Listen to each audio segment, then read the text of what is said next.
Halo sahabat bahasa, senang sekali saya Linda Cahya dapat kembali menemani sahabat bahasa dalam program Sahabat Siniar Bahasa dan Sastra Bermartabat Bermanfaat. Sahabat adalah sebuah program yang digagas oleh Kantor Bahasa Provinsi Banten untuk berbagi informasi terkait kebahasaan, kesastraan, literasi, dan beberapa kegiatan yang telah dilaksanakan oleh Kantor Bahasa Provinsi Banten. Kali ini disiarkan langsung di studio Siniar Kantor Bahasa Provinsi Banten. Sahabat bahasa, pada episode kali ini kita akan membahas tema yang sangat penting dan menarik, yaitu inventarisasi kosakata daerah upaya pelestarian bahasa ibu. Nah, di Indonesia dikenal dengan keberagaman bahasanya, lebih dari 700.000 bahasa daerah tersebar dari Sabang sampai Merauke se-Indonesia.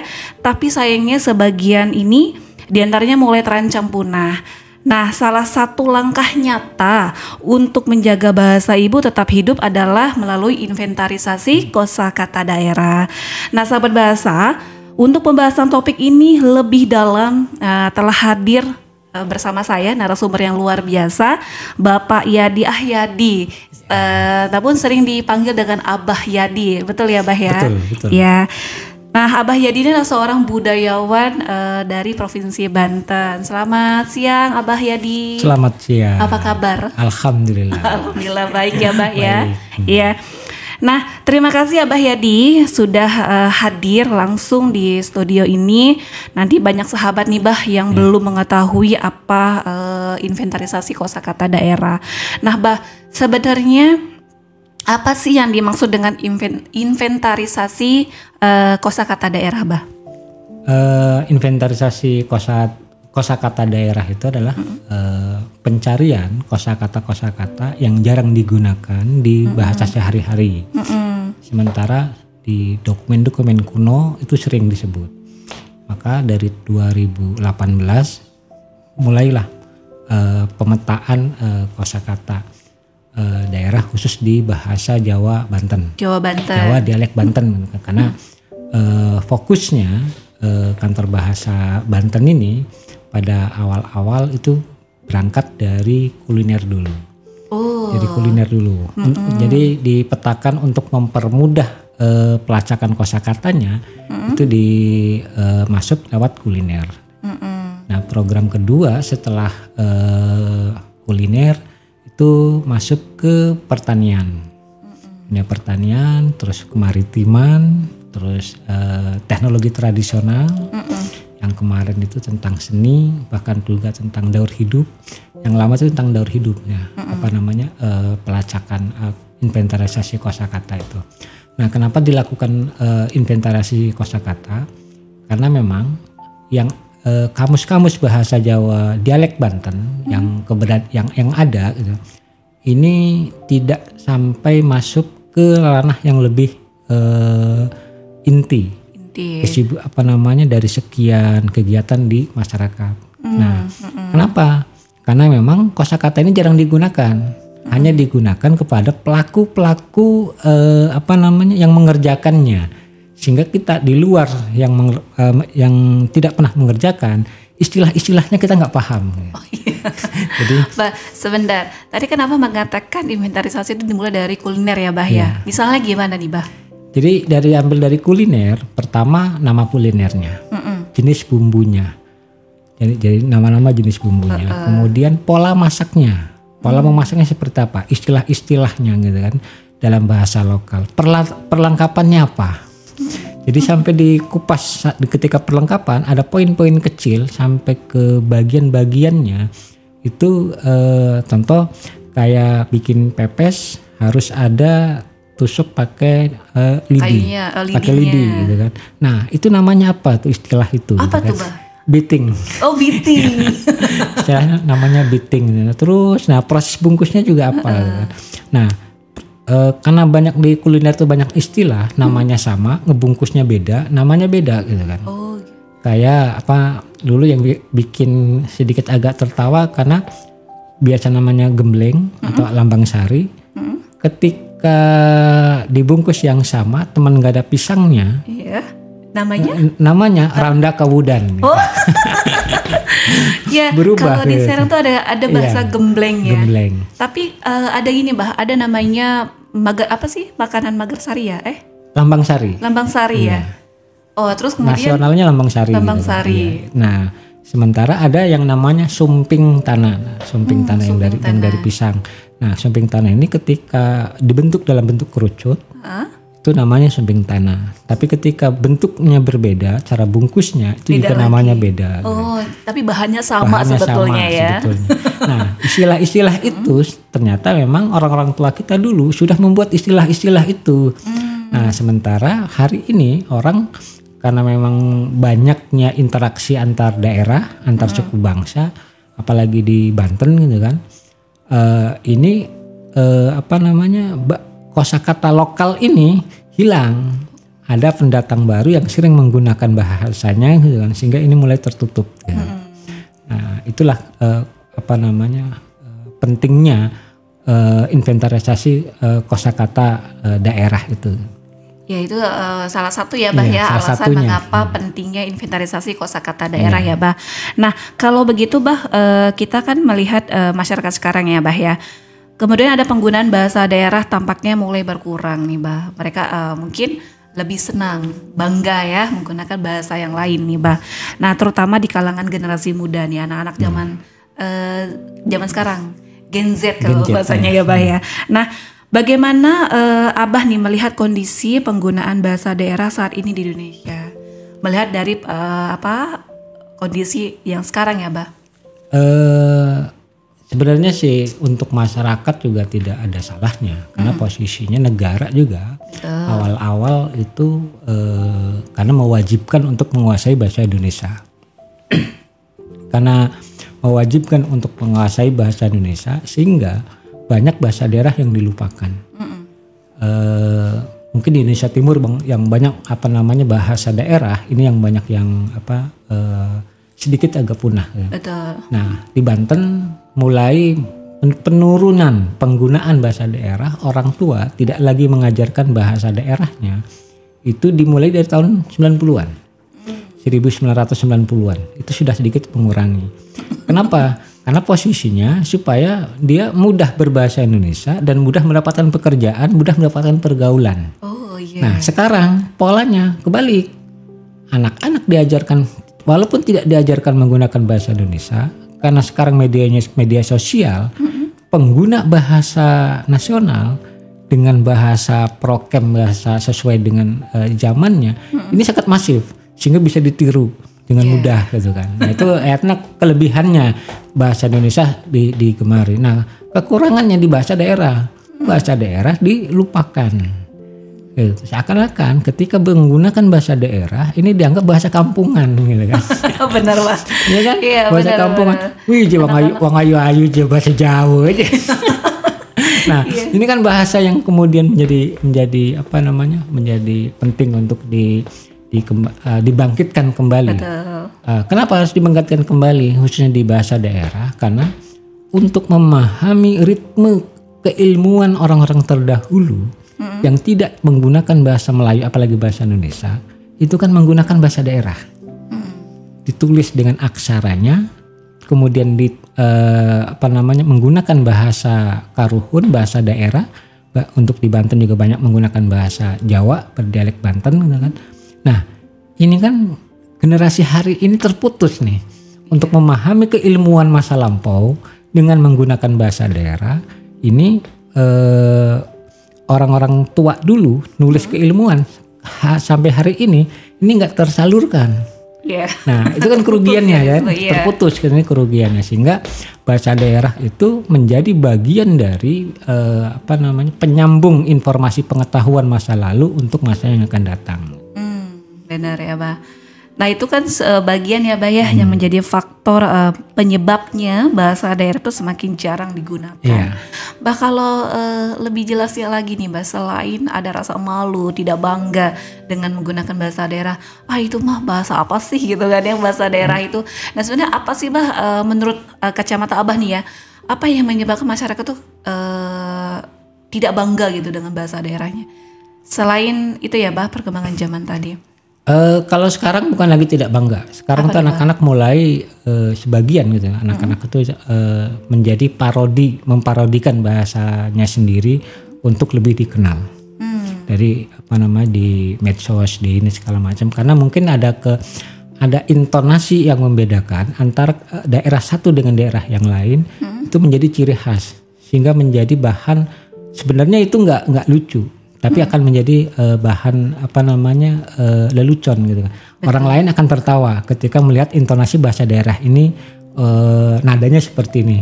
Dengan kosakata yang sama, dengan langgam yang berbeda, intonasi yang berbeda. Sehingga orang mendengar itu akan lucu gitu.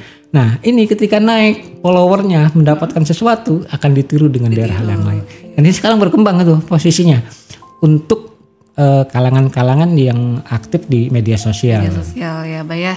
Jadi mungkin salah satu cara untuk mengembangkan bahasa itu bisa melalui media sosial itu ya, Mbak ya. Iya. Betul. Mbak, sekarang nih kita kan masuk ke hal yang lebih teknis nih, Mbak.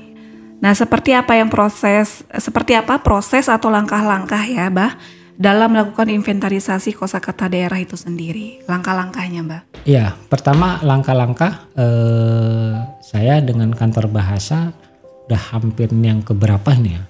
Jadi posisinya itu sebelum kita terjun ke lapangan, kita menginventarisir dulu kata yang daya ingat saya sebelum ke lapangan. Nanti ke lapangan baru cross check. Ini masih ada nggak kata ini, kalimat ini. Makna konotasinya di daerah ini apa? Karena setiap daerah akan memiliki makna konotasi yang berbeda. Beda-beda. Katanya sama tapi makna konotasinya berbeda. Nah, ini akan dilihat. Nanti baru tuh diskusi dengan masyarakat. Kadang-kadang satu kampung sekali ngobrol itu 15 orang gitu kan. Sekali diskusi ngobrol biasa ini segala macam. Kenapa? Karena kalau ditanya satu-satu kosakatanya, satu memakan waktu banyak gitu kan. Yang kedua, mereka juga masyarakat penutur jati ini juga merasa minder karena nggak biasa diwawancarai gitu kan posisinya. Sehingga diajak ngobrol biasa, kemudian baru sambil direkam, sambil dipancing mana kata yang jarang kita temukan, baru kemudian dicatat, tanyakan lagi arti dasarnya, makna dasarnya dan makna konotasinya. Nah, hari ini makna konotasi seperti apa? Nah, secara pribadi ketika inventarisasi kosakata ini, saya mendapatkan informasi banyak justru di luar kosakata. Karena itu bisa melacak forensik kosakatanya. Iya, bisa ya, Pak ya. Ini kosakata ini dari mana nih? Asupan dari daerah mana? Mbak boleh kasih contoh nggak, Mbak? Misalnya kata apa nih, Mbak? Biar lebih jelas ya nih. Contoh kecil. Sementara ini untuk orang pengguna bahasa Jawa Banten, kata picis itu menganggap adalah baca uang. Dianggap adalah bahasa kita gitu kan, bahasa masyarakat Jawa Banten. Tapi dalam dokumen kata picis di sejarah Banten, di manuskrip Banten tidak pernah ditemukan untuk menggunakan kata picis. Iya. Sementara kata picis itu lebih banyak di masyarakat Melayu, Aceh, Minang, di Becang Pici. Hanya penyebutan di Banten tidak ada. Di Banten nggak ada. Lalu uang? Kecuali gobang. Uang ada, uang, duit itu ada. Tapi kata picis itu enggak. Sementara di masyarakat kata picis ini familiar. Iya, familiar banget. Iya, mungkin juga sahabat bahasa juga menggunakan bahasa uang nggak ada picisnya gitu. Laku picis. Sementara dokumen jarang, kita nggak menemukan di dokumen tertulis. Tidak ada. Makanya inventarisasi kosakata kita melihat dari data dari manuskrip dari abad ke-18, abad 19, abad 20 itu awal abad 20. Kemudian dipilah, kemudian ke masyarakat. Biasanya ke masyarakat itu kita pilih Serang Utara, Serang Barat. Ya karena ini pengguna bahasa pengguna bahasa Jawa dialek Banten gitu kan. Nah, ini bisa ketahuan masyarakat sini menggunakan kata ini makna konotasinya berbeda. Termasuk juga penggunaan kalimatnya juga berbeda. Nah, itu bisa membedakan leluhurnya ini dulu dari mana gitu. Beda-beda ya. Beda-beda gitu. Iya. Iya, Bah. Berarti itu ya salah satu langkah-langkah untuk melakukan inventarisasi kosakata. Nah, bagaimana pengalaman Abah nih ya, Bah? Dan apa tantangan terbesarnya dalam mendata kosakata, Bah? Tantangan yang terbesar dalam inventarisasi kosakata itu membuat istilah dari kosakata yang ada untuk bisa dipahami oleh banyak orang. Contohnya Bah, istilah apa itu? Contoh artinya istilah kita hari ini dalam bahasa Indonesia pun nggak ada yang disebut korek kuping. Korek kuping. Iya. Katenbat gitu. Katenbat kan. Bahasa Inggrisnya ya. Bahasa Inggrisnya katenbat. Bahasa lokalnya itu seluit.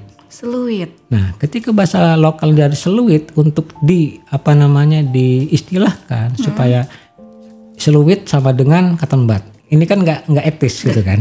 Tapi seluit adalah benda panjang seperti lidi yang kiri kanannya dikasih kapas menyerupai katembat atau menyerupai. Nah itu istilah yang bikin istilah itu supaya bisa dipahami oleh masyarakat. Ya. Ataupun penggunaan kata seperti apa. Iya, apa. Nah kata apa ini istilahnya apa? Sementara ini kata harian gitu kan. Nah diistilahkan apa itu maknanya apa? Gitu. Iya. Nah itu pembuatan istilah. Kenapa? Karena posisinya nanti akan masuk ke kamus.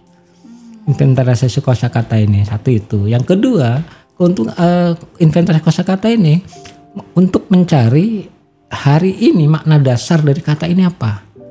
Sementara dulu seperti apa gitu kan. Nah saya merasa terbantu ketika melakukan inventarisasi kosakata.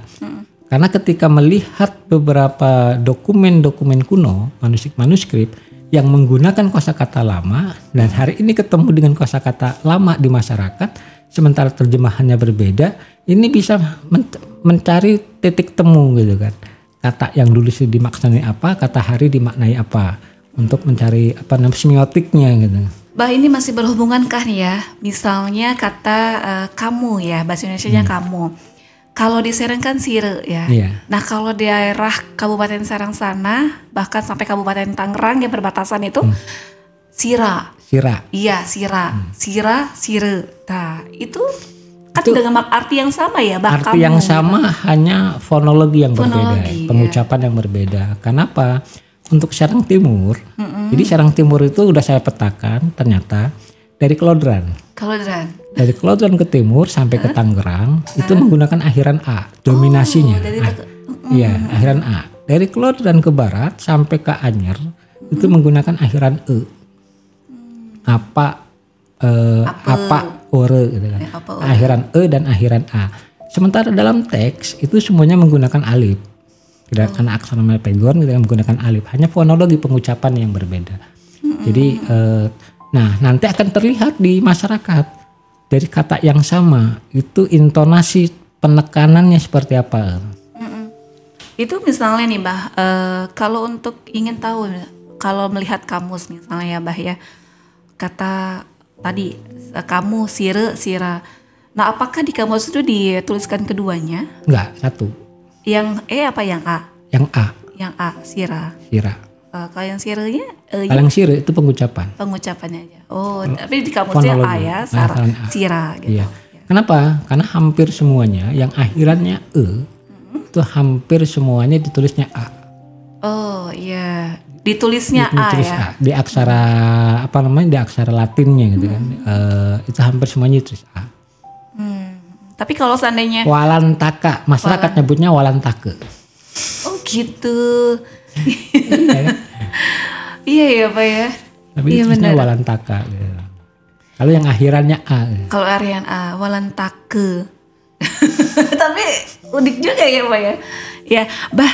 Terus Bah, apakah teknologi ini bisa berperan Bah dalam membantu inventarisasi dan dokumentasi bahasa daerah, misalnya lewat aplikasi atau basis data digital? Secara teknologi nih Mbak, apakah teknologi itu bisa berperan? Sangat berperan.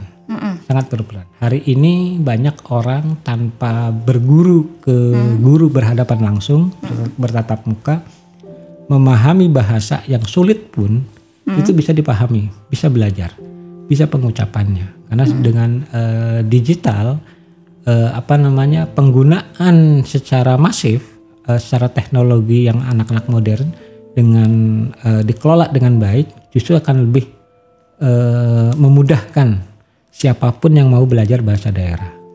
Dan itu bukan hanya bahasa Jawa Banten, semua bahasa daerah. Semua ya, pokoknya nggak ada terkecuali ya Bah ya. Berarti memang teknologi itu mendukung banget ya Bah ya. Ya.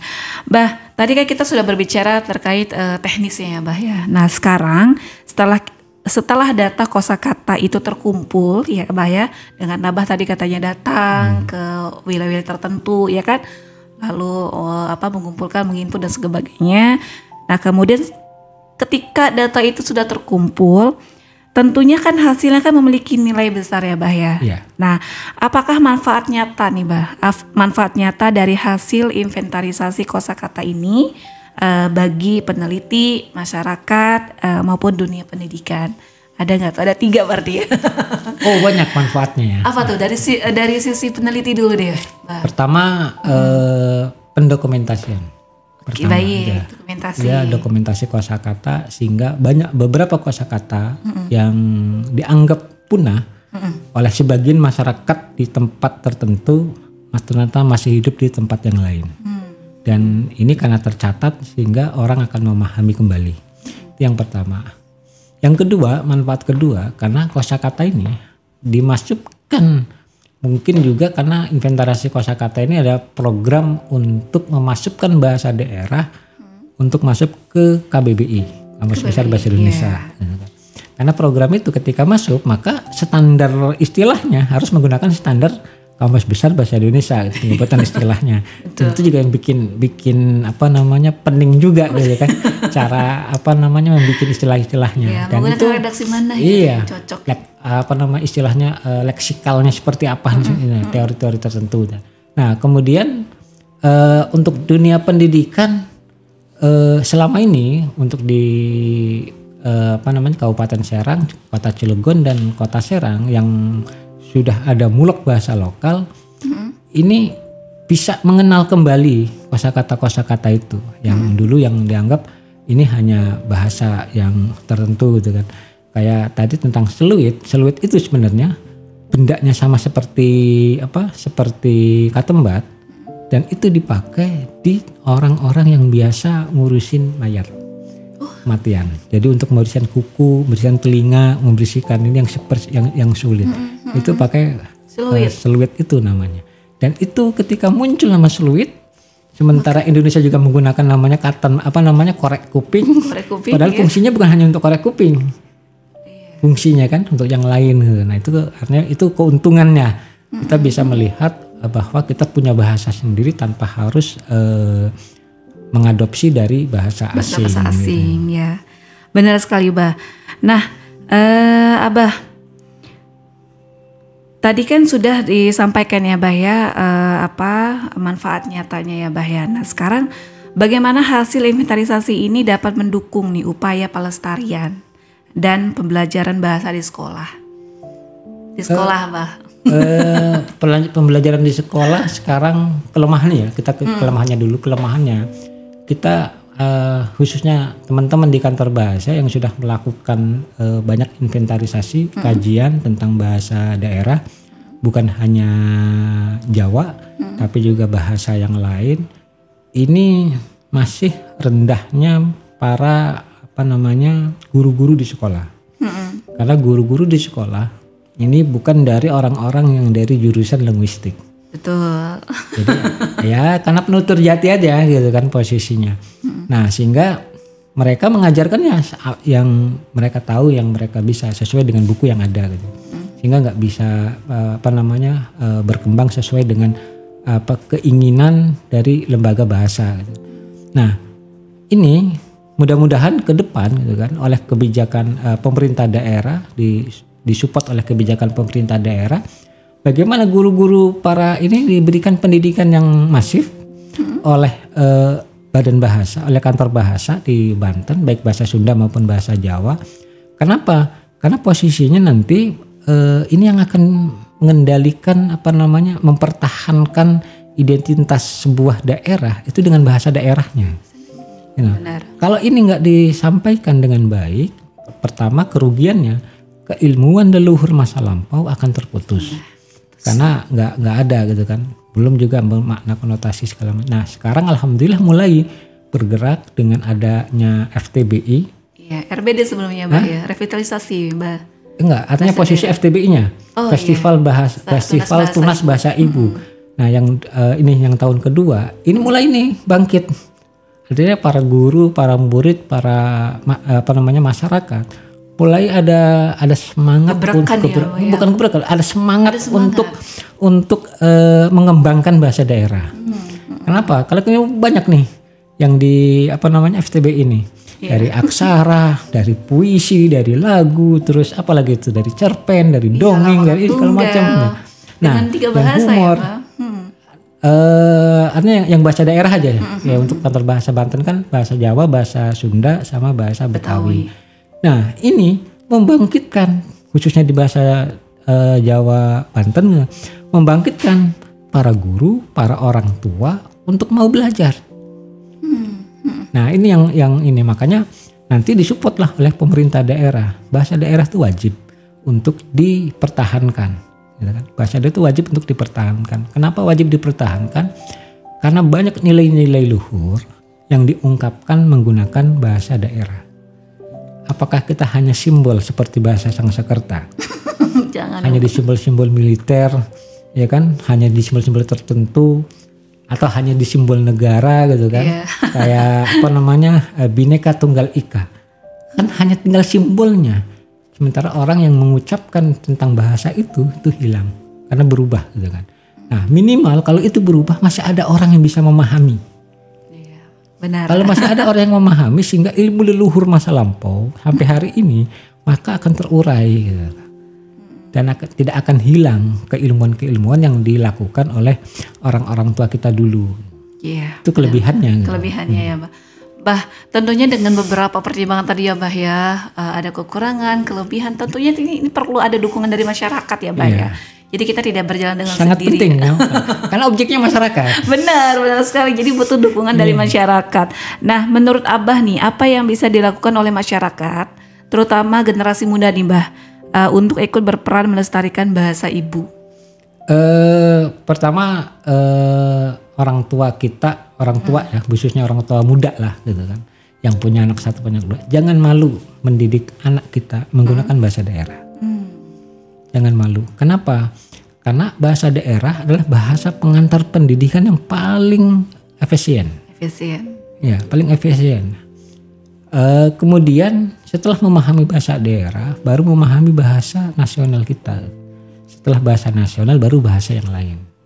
Kenapa? Karena banyak etika, banyak attitude yang diajarkan lewat bahasa daerah. Bukan hanya bahasa Jawa, hampir semua bahasa daerah. Itu mengajarkan attitude, mengajarkan etika, mengajarkan kebangsaan yang paling kuat itu lewat bahasa daerah. Karena simbol-simbolnya masih menggunakan bahasa daerah. Baru menggunakan bahasa Indonesia sebagai bahasa nasional, kemudian bahasa asing gitu kan. Iya. Nah, sehingga kalau untuk generasi muda, untuk para ibu-ibu, makanya jangan takut, jangan malu ketika anaknya menggunakan bahasa daerah. Karena hampir semuanya orang Indonesia, khususnya orang Banten, kalau kita melihat manuskrip, dokumen-dokumen surat menyurat, kalau yang sekolah di Timur Tengah di tahun 1930-an, itu ada 7 bahasa yang dia gunakan dalam satu surat. Bahasa Jawa, bahasa Sunda, bahasa Belanda, bahasa Prancis, bahasa Melayu, bahasa Inggris, bahasa Arab, bahasa Cina. 8 bahasa. 8 ya, Mas. Dalam satu surat. Dalam satu surat. Itu digabung jadi satu. Aduh, jadi penyampaiannya mungkin target pertama pakai bahasa apa gitu ya, Bah ya. Luar biasa itu. Kalau nggak ketahuan gitu kan, itu kan ada satu bahasa simbol gitu kan di zaman itu, karena bahasa itu menjadi simbol informasi dari internal bahasa nasional, sumber informasi nasional gitu kan. Karena kalau kita memahami bahasa dengan baik, maka bahasa bukan hanya untuk sebagai penyampaian, tapi juga untuk rahasia tertentu diungkapkan juga lewat bahasa. Iya. Abah terakhir nih, Bah. Bolehkah Abah nih, Bah, untuk memberikan pesan atau harapan nih untuk sahabat bahasa di sana ya, Bah ya, agar lebih peduli terhadap bahasa daerah dan bahasa ibu? Boleh disampaikan ke sahabat bahasa nih, Bah. Para sahabat bahasa, kita jangan malu dengan bahasa daerah kita. Jangan dianggap karena kita menjadi bahasa yang dibully, yang diledek, yang di segala macam, kita harus bangga. Karena itu adalah identitas kita, pengguna bahasa. Pengguna bahasa. Kenapa? Karena orang tua kita membuat mengabadikan bahasa itu bukan tanpa nilai. Nilainya banyak. Makna konotasinya juga banyak. Sehingga bahasa daerah semakin kita banyak menggunakan bahasa yang tidak banyak orang yang tahu, maka itu rahasia kita akan aman. Nah, saran saya untuk para bagian masyarakat ya, seluruh masyarakat khususnya di tanah Banten, sebagai penutur jati bahasa daerah, mulailah mengkaji. Jangan cukup hanya sebagai penutur jati, sebagai pengguna. Mulailah menelisik, ya menelisik. Yang biasa mondok artinya coba ditasrif antara kata duduk, dodok kayak dodok ya, dodok, mendodokakan, tidak dodokakan, kedodokan, pendodokan gitu kan. Mulailah gitu posisi belajar seperti itu. Kenapa? Karena akan ketahuan nanti kita ini bahasa dari mana gitu kan. Atau linggi atau kata-kata yang lainnya. Mulailah dipikirkan itu. Karena kalau masyarakatnya sendiri tidak memikirkan, khawatir. Nah, ini kekhawatirannya. Yang menulis dan yang meneliti teori linguistik bahasa Jawa Banten itu bukan orang Banten. Waduh, bahaya orang luar. Iya. Contoh bahasa Arab. Bahasa Arab, ahli bahasa Arab yang menulis linguistik bahasa Arab itu kan bukan orang Arab, tapi orang Spanyol. Waduh. Bahaya, takut salah arti. Butuh 100 tahun. Lah ya, kan butuh 100 tahun. Itu kalau bukan di arti tapi di struktur kosakatanya. Penggunaannya segala macam, sehingga secara masif secara dunia sekarang itu menggunakan bahasa Arab itu adalah orang-orang yang teori dari Spanyol itu. Nah, untuk bahasa daerah pun sama kayak gitu. Masyarakat penggunanya mulailah belajar, khususnya para sahabat yang belajar ilmu linguistik, apapun bahasanya, mau Arab, mau Inggris, mau bahasa Indonesia, mau bahasa apapun, bahasa daerah mulailah diutak-atik untuk dijadikan sebagai teori linguistik bahasa daerahnya. Gitu ya, Mbak. Ini harus diutak-atik ya. Jadi tidak hanya menggunakan penutur saja ya, Mbak. Jangan hanya menjadi penutur jati. Fonologinya, morfologinya, sintaktisnya dan epigrafinya. Tapi dipelajari ya, Mbak. Dipelajari, tidak hanya bicara ya, Mbak. Tapi harus belajar, harus tahu gitu ya. Ya harus didiskusikan dengan baik. Nggak mesti harus orang banyak, diskusi sekelompok kecil lewat di Instagram, di YouTube, di FB, di media sosial. Semakin hari dan itu semakin banyak yang mendiskusikan, maka akan semakin bahasa itu akan berkembang dengan baik. Wah, ini luar biasa, Abah. Ini menarik sekali pembahasannya, Abah. Nah, Abah, mungkin ya, sahabat bahasa sudah mendengar nih harapan dan saran ya dari Abah Yadi, bagaimana kita tuh tidak hanya sebagai penutur jati ya, Bah, tapi lebih pada belajar ya, Bah, mempelajari kenapa kata ini seperti ini gitu ya, Bah, maknanya apa. Ini sangat luar biasa, Bah, pembicaraan kita hari ini. Terima kasih banyak ya, Bah, Abah Yadi sudah hadir nih di studio Siniar Bahasa dan Sastranya Kantor Bahasa Provinsi Banten. Ini sangat wawasan yang sangat berharga tentang pentingnya inventarisasi kosakata daerah, Bah. Nah, ini sebagai langkah nyata ya, Bah ya, menjaga warisan bahasa ibu. Mudah-mudahan tahun depan tentang obat dan pengobatan tradisional. Oh iya, dan gitu. Itu ya.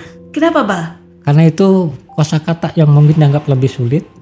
Karena yang ditemuin adalah orang-orang tertentu, dianggap mencari resepnya, padahal kita hanya ingin kosakatanya supaya nanti bisa diturunkan menggunakan bahasa daerah. Pak, ini rencana tahun depan ya, Pak. Mudah-mudahan ya.